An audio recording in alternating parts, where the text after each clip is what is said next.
te yéegoon nañ ci xam nga lépp leer tey vous êtes en face des internautes qui nous suivent ñu lépp leer sur la table. voilà xam nga. qu'est-ce que vous reprochez à Ousmane Sonko. Ce que je lui reproche mooy di yedd nit te la nga koy yeddee yow bawoo ko di yedd nit te la nga koy yeddee bàyyiwuloo ko par exemple wax na ne ñëpp ñi nga xamante ne c'est des non inscrits ci législature bii ñu jëm moralement leur acte est condamnable alors que moom pendant la législature bi génn il était non inscrit ci biir campagne bi def na benn erreur ba nga xamante ne ay nitam waroon nañ ko wax ko mooy attaque bi mu attaqué waa Aar Sénégal Abdourahmane Diouf ne ko tu as rompu le pacte d'amitié parce que li ñuy wax tegal preuve bi sur la table que nous sommes des mercenaires à la solde du président wala nga excusez wu il a enfoncé le clou instant bi muy wax loolu ñi ma toogal maa ngi leen nemee kii mu ngi def erreur parce que nous sommes en politique dañuy xëccoo mais ñoom ñooñu li ñu am yëpp dañu war dajee assemblée pour wuti majorité mënoo nekk ci biir xëccoo bi def pouvoir bi sa adversaire def sa compagnon yi nekk dans l'opposition sa adversaire di leen def des accusations gratuites de la sorte tey jii nga taxaw di leen tendre la main pour que ñu ñëw vers toi c'est une erreur très grave l'autre erreur c'est d'avoir fusillé Wade n'est-ce pas c'est lui qui a fusillé Wade il avait fait une sortie dans ce sens yemul ci Wade dafa fusillé Wade fusillé Abdou Diouf fusillé Senghor ne ku leen reyoon tey soo demee ci yàlla doo ci am bàkkaar c'est très grave comme déclaration c'était des présidents de cette république nous leur devons respect et suñuy doom dañ leen war jàngal naka la ñuy respecter kilifa naka la ñuy respecter institution à travers l'institution que tu fais respecter tu te fais respecter toi-même loolu mu waxoon tey ravalé na ko. Ah bon? Oui, attends kan la àndal campagne di mu ngi tagg Ablaye Wade il a dit publiquement Karim oo na ma jëluma ko du ma ko jël parce qu'il a mauvaise haleine c'est le système moi je ne parle pas avec le système et il l'a fait avec autant de tintamarre que ça a gêné beaucoup de Sénégalais il est revenu là-dessus donc yu mel noonu ci ki nga xamante ne moo toog ci wutum réew dafa jaaduwul tu sais quoi Mamadou Dia def na benn déclaration certainement jàng nga ko mu ne ba ko Senghor tëjee bu mu dugg biir prison ba mu duggee biir prison ba la fàtte Senghor xam ne dootul moom ak Senghor moom ak yàlla la il doit se prouver à lui-même et au divin que ndogal bi antan na ko et il a déclaré dans cette communication que xamul lan la mais toujours il aime le président Senghor parce qu'il est aimable on a suivi Ablaye Wade dans son cursus yenn déclaration explosive yi exception la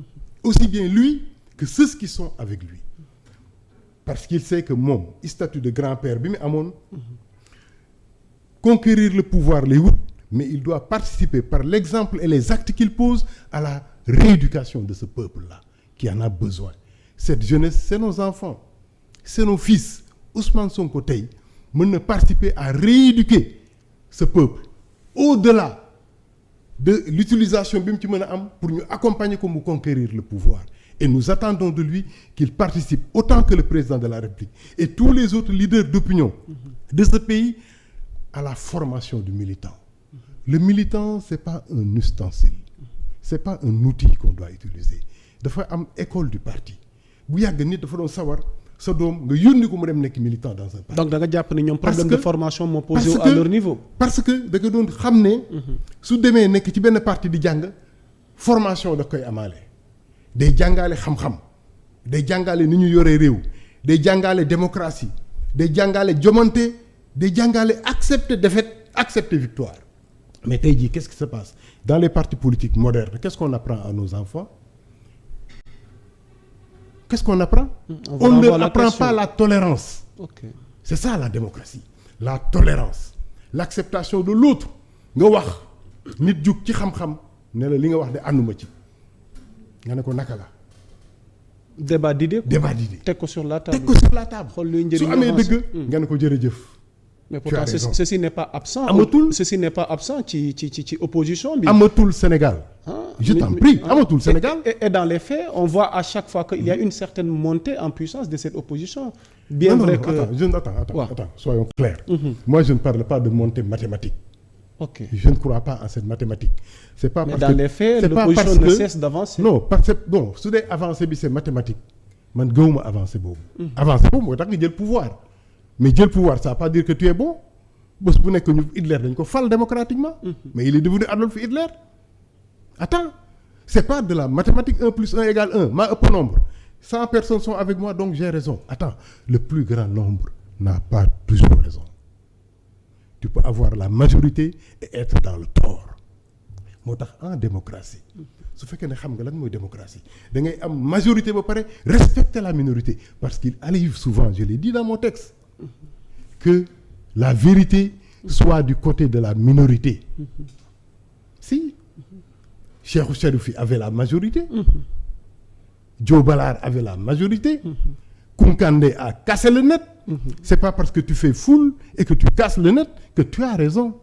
Et même su fekkoonte ne da nga am la vérité mathématique ba pare am l'autre vérité scientifique mais tu dois faire preuve d'humilité. Tey jii qu'est-ce qu'on apprend à nos enfants? L'intolérance. J'ai sorti mon papier on m'insulte de tous les côtés parce que j'ai dit. Est-ce que tooñoo tamit. fekk ñu teg seen Yewwi Askan Wi nga ne leen yéen. est-ce que yeewu leen askan wi attends naka laa tooñee. Nous sommes en république. Nous sommes en république. Ce Sénégal n'appartient pas à Ousmane Sonko. Le Sénégal n'appartient pas à Macky Sall. Le Sénégal n'appartient pas à Khalifa Sall. Et nit soo jógee. ne dama bëgg a yor réew mi. dama bëgg ngeen jox ma réew mi booba la nit ñi war a commencer saytu di la xool. di la juger di la critiquer nga accepter jugement bi accepter critique bi day dalal seen xel ne kii mën na yor réew mi qu'est-ce qu'on reproche à Macky Sall. Donc il y a une rupture de confiance ndax 2012 bi ngay toog ci réew mi ak 2022 gi ñu toll après 10 ans mel na ni yaakaar xaw na tas. ci li ñu doon xaar ci ak li nga diggee woon. léegi nag waaw. yuuxoo nañu Abdou Diouf man mii bokk naa si ñu ko yuuxoo. je fais partie de la jeunesse malsaine. ñu yuuxoo ko folli ko tungóob Ablaye Wade tàcc ko teg ko ci gàngunaay après ñu yuuxoo Ablaye Wade xas ko saaga ko wàcc ko tàccu Macky Sall fal ko après ñu commencé yuuxoo Macky Sall mais jar nañu taxaw mais attends qu'est-ce qui est en train de se passer nous sommes en train de piétiner ku ñu tàccu tey ëllëg ñu yuuxoo la suñu continuer ci rythme bii Ousmane Sonko bii ñuy tàccu tey jii bés bu ñu ko tegee ci gàngunaay yuuxu yu gën a métti yu Macky Sall lañ koy yuuxoo teg tout simplement parce que nit ñuy critiquer ki ñu fal war koo folli noonu lu ñu war a xoolee ki ñu bëgg a fal folli moo gën a yomb a fal léeg-léeg da ngay wut li gën tomber ci lu yées donc on doit accepter le débat contradictoire tooñu ma kenn Ousmane Sonko fi mu taxaw du ay attaque personnelle tamit. non attends tu as lu le papier amul gros mot j'ai pas utilisé de gros mots il y a eu beaucoup de commentaires. oui bien sûr parce que nous sommes devenus intolérants. d'ailleurs sax yaa ngi koy wax dégg nga ci lu ne waxal nañ ko ci. mais est-ce que tamit heurté waxee na ñenn ñi seen péete gën a péete ci leader yooyu nga tudd. féete bi ñu féete. ci seen leader. mu war tax ñu ubbeeku xam ne ku yéeg ci kaw garab mi séntu la. Ousmane Sonko kan moo ko ne mu wuti réew mi est-ce que maa ko digal moom moo xëy suba jug ne da bëgg a nekk président. tout à fait. occuper espace public bi mais ku occuper espace public bi ñu wax ci yow. ok munoo occuper espace public bi tu te donnes l'autorisation de critiquer tout le monde et tout. ok mais man kenn du ma critiquer. parce que maa ngi lay dégg ci sa biir papier bi yaa ngi wax l'adversité politique n'est pas une guerre l'adversaire politique n'est pas un ennemi à abattre. c'est exactement ça lan nga bëgg a leeral foofu. mais tey damay dégg ay nit ñuy wax mu óor ma ne ñii di wax. ce n'est pas de l'adversité ce n'est plus seulement de l'adversité politique c'est carrément de la haine. Saint-Exupéry disait le grand homme peut dire mon ennemi bien-aimé nit ku ndaw ki dafa foog ne c'est contradictoire mais tu peux aimer ton adversaire tu peux même aimer ton ennemi nous sommes en république Sénégal benn bopp la kenn mënu ko xañ ñaar Abdou Khader mën nga jug nekk adversaire Ousmane Sonko xeex ak moom xeex bu gën a tàng ci xeex bi mais nga respecté ko nga respecté jabaram nga respecté doomam di nga toog ci terrain politique. nit ñëw indil la argument dal la général de Gaulle indil ko argument ba nga xamante ne c'était fatal contre son adversaire mu ne ko tu me vois man général de Gaulle ma utiliser argument bi jomb naa ko parce que góor du utiliser arme yëpp contre moroomu góoram léegi-léegi di nga dem bay wax nga xam ne wax bii su ma ko waxee du moom laay jam mais jabaram laay jam te jabaram yoonam ne wu ci wax bii su ma ko waxee du moom laa jam ay doomam laay jam gis nañ fi homme politique bu ay doomam xëy dem école ñu seen morom di leen yuuxoo ñu daw ñibbi parce que on a tellement lapidé on s'est tellement acharné sur leur père que dañu mujjee dematuñu école ce n'est plus de l'adversité c'est de la haine quand la première dame avec ses amis dans son intimité dans sa danse mën na nga ne bon lii su ma sañoon mu bañ ko def mais def na ko mais ça passe on passe nga ne non c'est pas normal on doit la tu ameutes les gens alors que toi en ton âme et conscience posé nga benn acte ba nga xamante ne nit ñi wax nañ ko et on dit bu kenn wax acte boobu mais nañ wax acte bi. mais pour le cas de Ousmane Sonko est-ce que aussi il n'a pas beaucoup subi surtout tey jii nii ñoom jàpp nañ ne am na lu nekk ci seen dodd mujj nekk une épée de Damoclès ci seen kaw. muy l'affaire Adji Sarr. mais ñu dem ba di la jiiñ viol. te plaidé nga ak ñi ànd ak yow clamé nañ haut et fort ne defu ko. donc bés bu ne ñoom itamit ñu dégg ci seen wàll ñoom dañuy subir trop. non parce que yéen da ngeen di wax ne ñoom ils sont violents ñoom dañuy am kàddu ñuy teg ci ñeneen ñi mais ñoom li ñuy subir tamit du ngeen ko wax. attends. prenons exemple sur ce cas. non yow loo jàngatee boobu dossier en tant que homme politique. dossier boobu du ma ko jàngat mu ngi tribunal. dama koy reprocher. il a fait une erreur na ko noté bu mu ko defati. mooy lan. moo dem Sweet Beauté pour se faire masser. il n'a plus ce droit là. il veut gouverner cette république amu fa place. mais il est un citoyen. non attends. bu amee lu ko métti attends defal naa ko bëgguma dugg ci sujet boobu. parce que ku am lu la metti hôpital nga jëm. man su ma ko jegenoon nekk xaritam. je lui conseille que foofu bu fa dem. ku xas ne dama bëgg a nekk président de la république du Sénégal.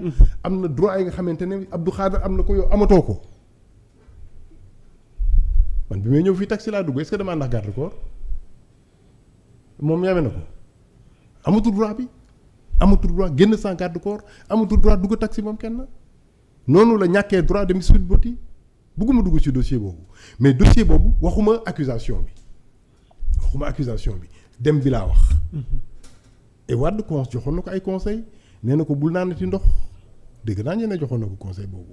sooy voyager te àndala sa soxna parce que dafa am loo bëgg te ñu ko yor dañ ko téye. te dinañu utiliser arme yëpp contre yow attends on n'est pas opposant pour rien c'est pas des enfants de cœur donc am na arme yu état bi utiliser ànduma ci comme l'affaire Khalifa Sall dama ko défendre j'ai fait un papier cliquez léegi dans Google. non les archives sont là affaire Khalifa Sall. pourquoi lui non, les archives pourquoi sont maintenant là. Pourquoi tout de suite. parce que démb yaa ngi doon défendre Khalifa Sall. def ci moom papier di ko soutenir. bi ma defee papier tey lan moo soppeeku ci diggante bi j'ai subi des contraintes rien n'a changé je suis resté le même.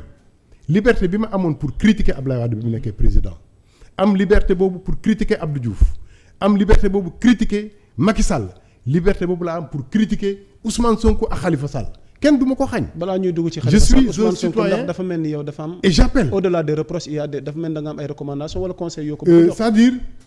am na loo bëgg wax ci moom de. ci kan ci moom Ousmane Sonko am na loo waroon yeggali laataa ñuy dugg ci kaa Khalifa.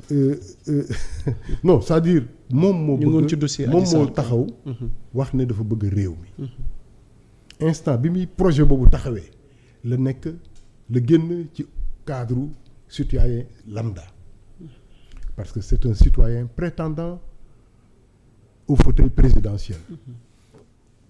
Il est devenu grand patron dans l'opposition. Il a du charisme, il a du talent. Et il a de l'avenir, je le devine, s'il fait attention. S'il évite les erreurs. S'il reste humble. xam nga lan mooy humilité. je vous le demande. mooy yàlla tungóob la ba nga kawee. nga xam ne ñu la gën a kawee fuuf ñu ngi ci suuf. yàlla tungóob la ba nga am daraja. nga xam ne ñu la ëpp daraja fuuf ñu ngi ci suuf. nga am xam-xam lool xam ne ñu la ëpp xam-xam instant bi ngay wax ñoo lay déglu. c'est ça l'humilité. et nous avons besoin dans ce pays de cette humilité là donc li ñu leen di recommander mooy ñu bàyyi les règles de la démocratie mu dox ni mu war a doxee. Démocratie mooy acceptation de la différence, acceptation de l'autre et de la critique, bàyyi nit ñi ak seen liberté, éviter des situations de terreur, parce que quand tu es dans l'opposition nga ne kenn du fi wax kenn du ma critiquer bés boo jëlee pouvoir am armée am police nooy def xanaa da ngay dóor nit ñi.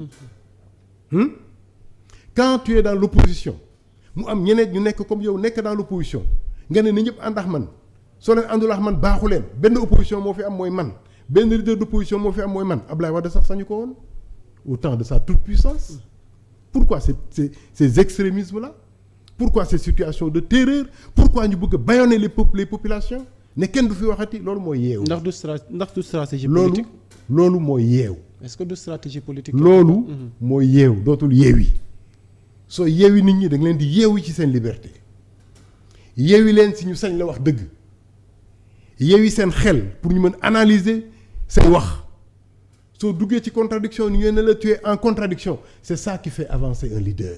Ablaye Wade il s'est battu pendant 26 ans lu ne daj na ko lu ne gis na ko Nelson Mandela il s'est battu pendant 26 ans lu ne daj na ko lu ne gis na ko moom Ousmane Sonko il est en train de se battre dina daj lu ne dina gis lu ne na takk ndigam yaatal dënnam yaatal xelam te wax ay xaleem ne leen nous sommes en démocratie puisque nous sommes en démocratie nañ bàyyi nañ libérer la parole, libérer les esprits, libérer les libertés bañ a yeewu nit ñi tënk leen parce que Sénégal mérité wul loolu.